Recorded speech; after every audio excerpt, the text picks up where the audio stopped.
एक ऐसा मैच जिसने इंडिया और ऑस्ट्रेलिया के बीच ऐसी दुश्मनी पैदा की जो 16 साल बाद आज भी बरकरार है। इस मैच में दोनों टीमों के पास एक से बढ़कर एक योद्धा थे। भारत के पास क्रिकेट का भगवान था तो ऑस्ट्रेलिया के पास हेडन के रूप में क्रिकेट का हैवान था। जहां भारत के पास धोनी की ताकत थी तो वहीं ऑस्ट्रेलिया के पास ब्रेट ली का कहर था और एंड्रू साइमंड्स तो हैवानियत की सारी हदें पार कर देने को तैयार था।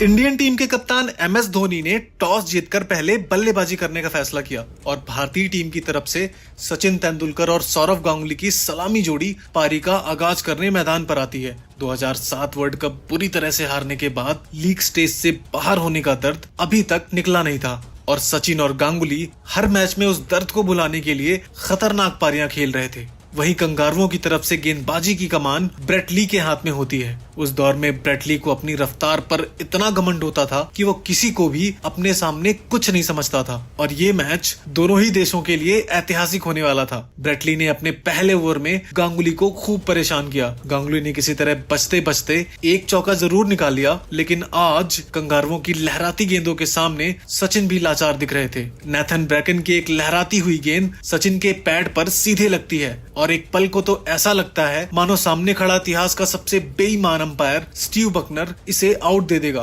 हालांकि ऐसा नहीं होता। स्टीव बकनर के बारे में कहा जाता था कि सचिन को गेंदबाजों से ज्यादा बार तो स्टीव बकनर ने आउट किया है। स्टीव बकनर नहीं चाहता था कि सचिन ब्रायन लारा का रिकॉर्ड तोड़े, इसलिए वो सचिन को गलत आउट दे दिया करता था। हालांकि इस बार सचिन बच जाते हैं। कंगारू पूरी तरह से भारतीय टीम पर हावी हो चुके थे। अगले ओवर में ब्रेट ली फिर से आते हैं और सचिन एक बार फिर फंस जाते हैं, लेकिन अंपायर सुरेश शास्त्री अपील को नकार देते हैं। हालांकि रिप्ले में साफ साफ दिख रहा होता है कि गेंद के बल्ले से लगने की आवाज आ रही है और इस तरह सचिन एक बार फिर आउट होते हुए भी बच जाते हैं।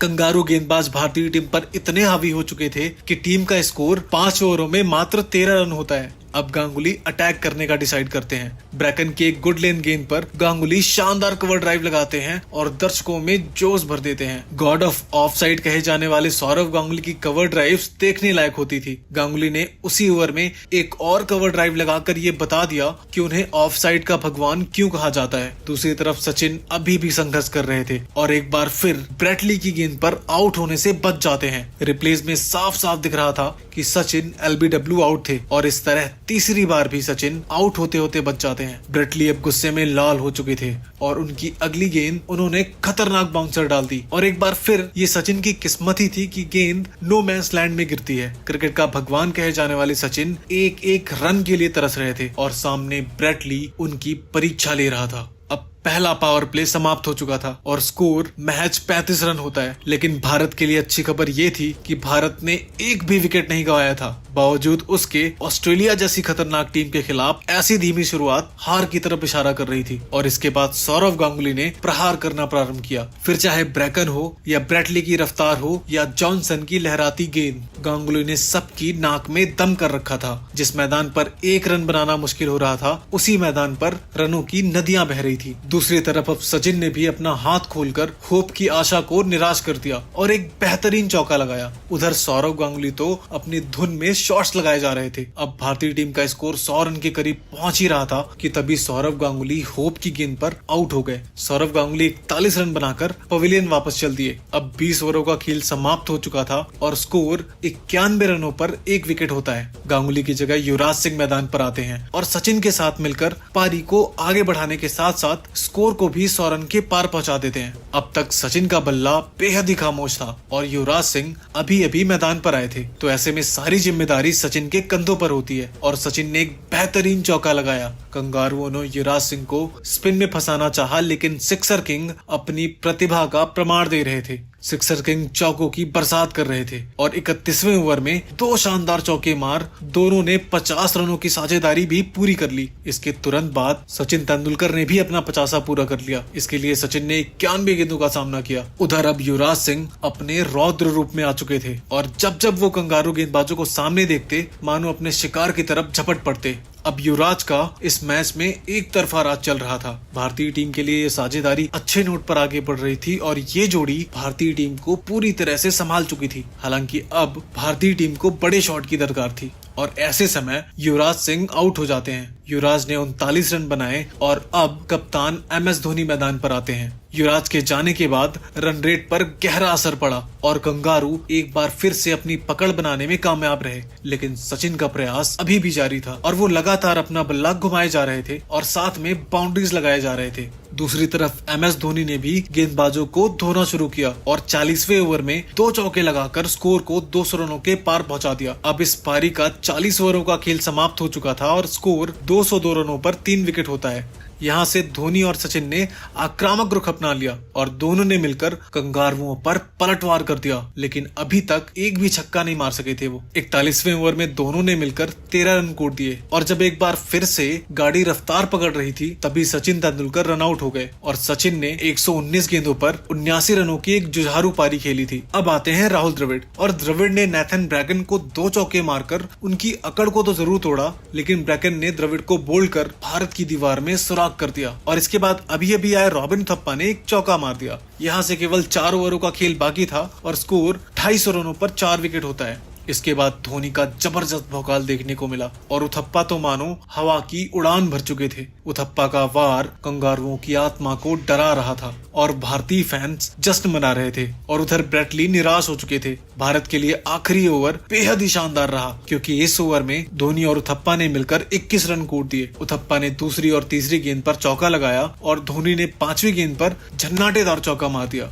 धोनी ने पहली पारी के आखिरी ओवर की आखिरी गेंद पर पारी का पहला छक्का लगाकर पारी को समाप्त कर दिया और साथ में धोनी ने इसी के साथ अपना 50 भी पूरा कर लिया और स्कोर को 291 रनों तक पहुंचा दिया। भारतीय बल्लेबाजों ने भारत को अच्छी स्थिति में पहुंचा दिया था। वहीं ऑस्ट्रेलिया की तरफ से ब्रैकन ने सबसे ज्यादा 78 रन लुटाए। अब कंगारुओं को यह मैच जीतने के लिए 50 ओवरों में 292 रन बनाने थे। कंगारुओं की तरफ से एडम गिलक्रिस्ट और मैथ्यू हेडन पारी की शुरुआत करते हैं। ये जोड़ी उस दौर की सबसे खतरनाक जोड़ी थी और इसका परिचय पारी के शुरू में ही हेडन ने चौका लगाकर दे दिया। फिर गिलक्रिस्ट ने आरपी सिंह को एक झन्नाटेदार छक्का लगाया जिसे देखकर हर कोई उनके शॉट की तारीफ कर रहा था। एक तरफ गिलक्रिस्ट का कहर जारी था तो दूसरी तरफ हेडन गेंद को हवा में उड़ा रहे थे। शुरुआती 5 ओवरों में ऑस्ट्रेलियाई टीम का स्कोर 37 रन होता है। तभी MS धोनी ने अपना मास्टरमाइंड लगाया और आरपी सिंह की गेंद पर जहीर खान ने बाउंड्री पर कैच पकड़कर गिलक्रिस्ट को पवेलियन का रास्ता दिखा दिया।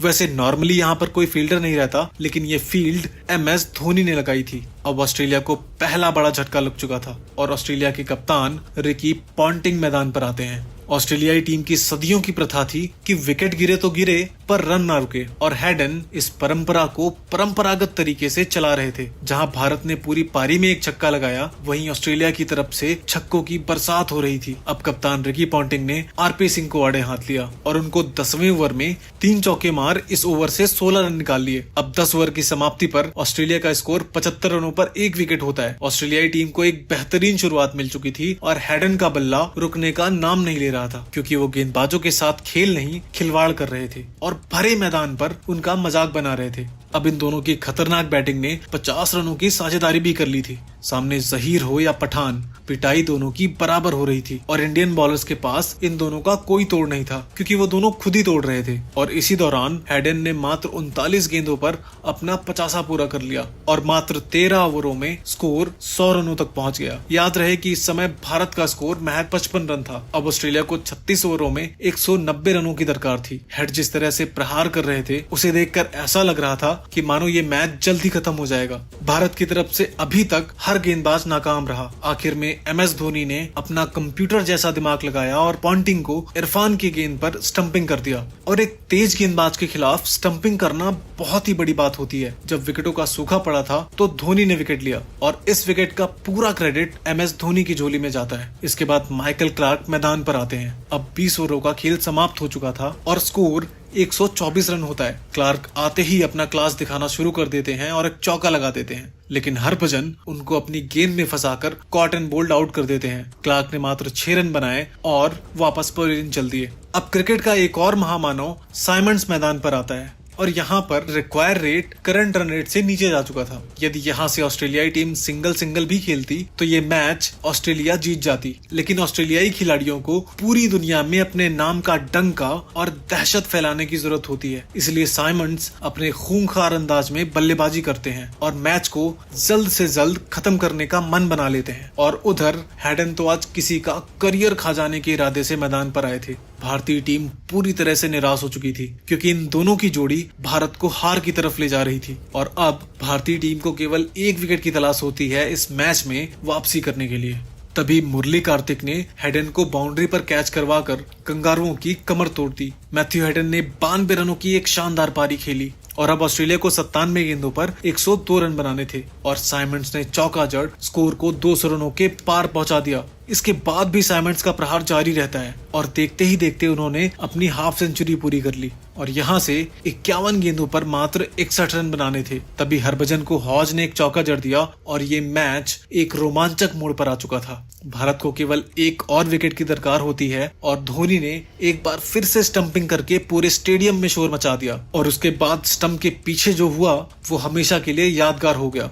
हॉज 17 रन बनाकर पवेलियन चल दिए और उन्हें समझ नहीं आ रहा था कि वो कैसे स्टंपिंग आउट हुए। ऑस्ट्रेलिया की आधी टीम पवेलियन जा चुकी थी जिसकी वजह से कुछ ओवरों तक रन नहीं आ सके, लेकिन साइमंड्स के रहते भारत ये मैच जीतने के बारे में सोच भी नहीं सकता था। हालांकि 47वां ओवर भारतीय टीम के लिए वरदान साबित हुआ क्योंकि आरपी सिंह ने साइमंड्स को बोल्ड करके ऑस्ट्रेलिया को छठा झटका दे दिया। साइमंड्स का विकेट भारतीय टीम के लिए कितना जरूरी था, एक बार इस विकेट के गिरने का शोर सुनिए।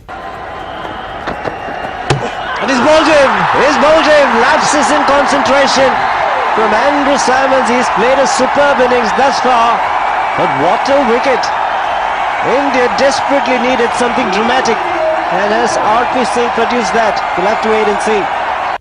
इस विकेट के गिरने के बाद दर्शकों के शोर ने सब कुछ बयां कर दिया था और अगली गेंद पर एक और रन आउट मिल गया। आरपी सिंह के शानदार प्रेजेंस ऑफ माइंड ने एक और विकेट दिला दिया और उन्होंने इस एक ओवर में मैच का रुख मोड़ दिया। अब 16 गेंदों पर 23 रन बनाने थे और लगातार कंगारुओं पर दबाव बढ़ता जा रहा था। आखिरी ओवर में 16 रनों की दरकार होती है और ऑस्ट्रेलियाई टीम उस दौर की वो टीम थी जो आखिरी दम तक हार मानने को तैयार नहीं होती थी और ये देखने को भी मिला क्योंकि ब्रेटली ने जहीर की पहली गेंद पर चौका मार सबको हैरान कर दिया। ये मैच भारत की तरफ आ रहा था लेकिन फिर भी हार का डर सता रहा था, लेकिन उसके बाद जहीर खान ने शानदार गेंदबाजी की और कुछ डॉट गेंदें फेंकी जिसकी वजह से लास्ट में एक गेंद पर 9 रन बनाने थे और आखिरी गेंद पर 1 रन आ सका, जिसकी वजह से भारतीय टीम ने 8 रनों से ये मुकाबला जीत लिया। उस वक्त ऑस्ट्रेलिया को हराना किसी सपने से कम नहीं था और उस वक्त की भारतीय टीम दुनिया की इकलौती टीम थी जो ऑस्ट्रेलिया को टक्कर देती थी।